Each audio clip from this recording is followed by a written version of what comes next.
Je disais Shadrach, Meshach, Abednego. Ils ont dit qu'ils ne peuvent pas se prosterner devant un Dieu qu'ils ne connaissent pas.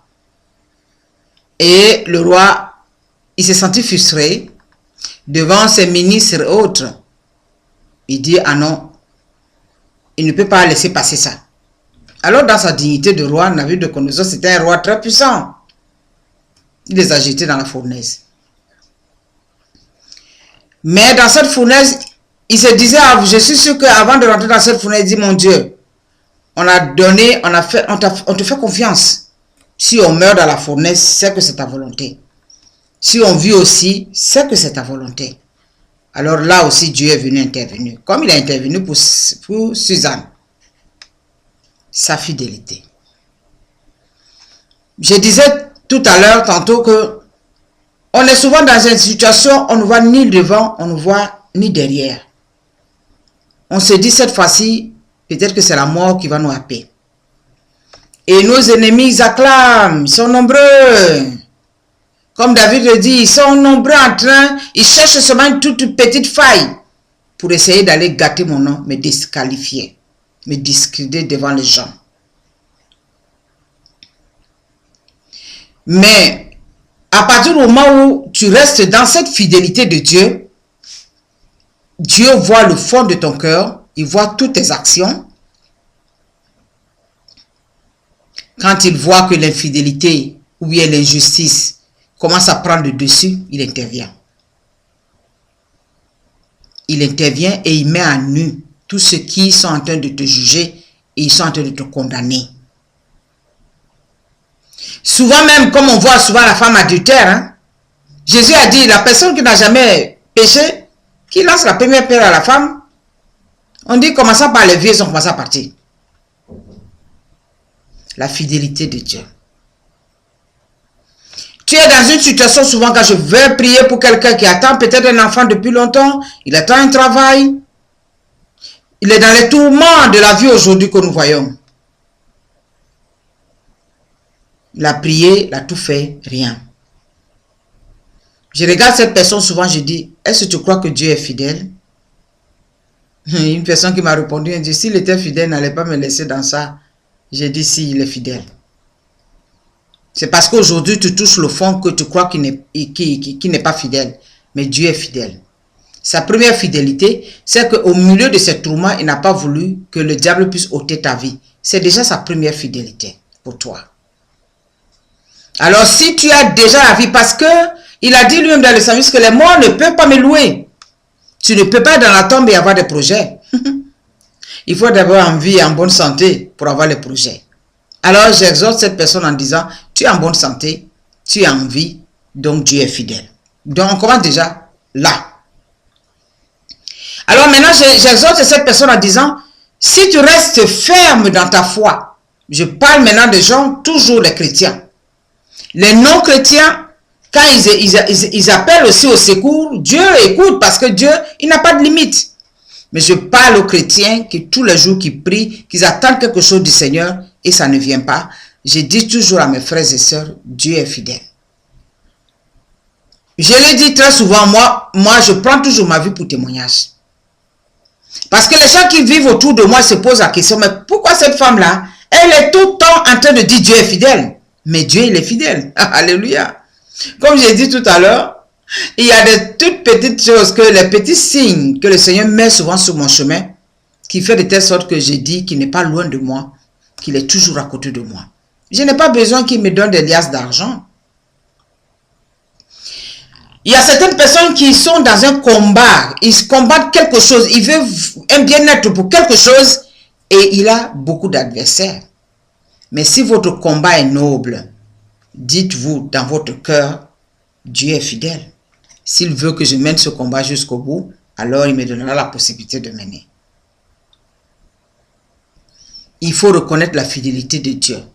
Je regarde l'autre aspect encore de la fidélité de Dieu. Mardochée, qui est resté dans son pot de garde, il a fait son travail. Et toujours la jalousie.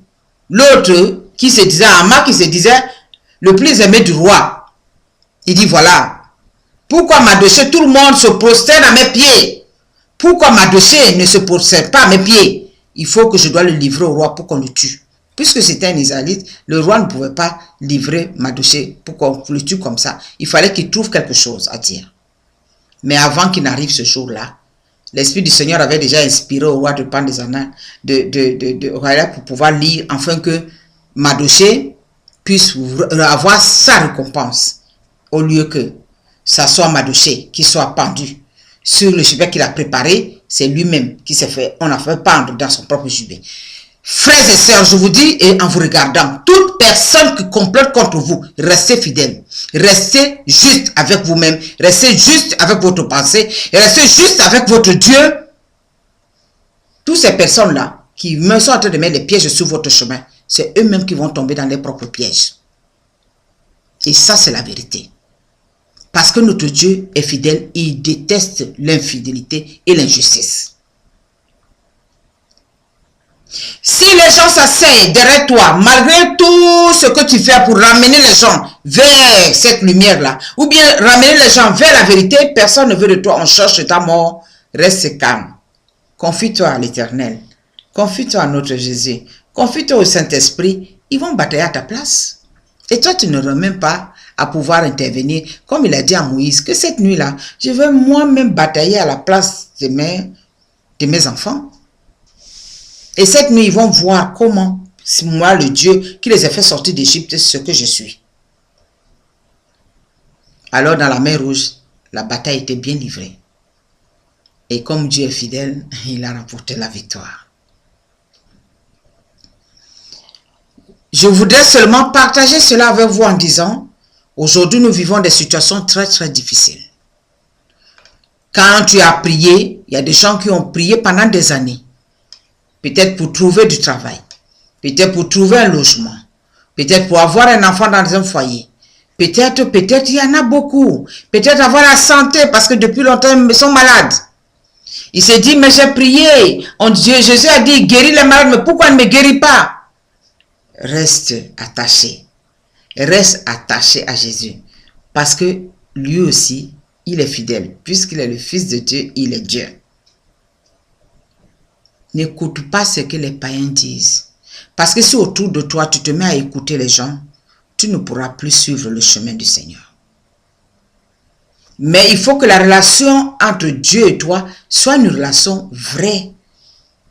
C'est ce que Élie a dit ici au début, j'ai commencé à prêcher. Élie dit, tantôt vous êtes à droite, tantôt vous êtes à gauche. Mais choisissez votre camp. Vous ne pouvez pas, comme je dis très souvent, vous allez le dimanche prier, prier, prier, prier.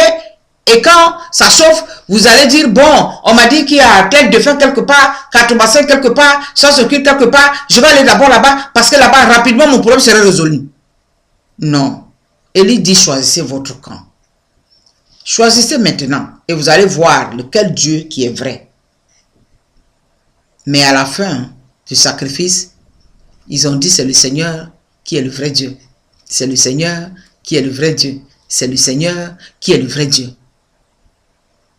Si vous mettez votre confiance au Seigneur et que vous vous attachez quand il y a des vents et tempêtes, Jésus-Christ, notre Seigneur, dans la barque, il nous a montré qu'il faut qu'on s'attache, qu'il faut qu'on lui fasse confiance. Même moi, je dis très souvent, même si la foi commence à prendre un coup, faites aussi comme Pierre, réveillez Jésus, dis-lui on meurt. Il faut venir nous aider, parce que là, sinon, on va tous ensombrer.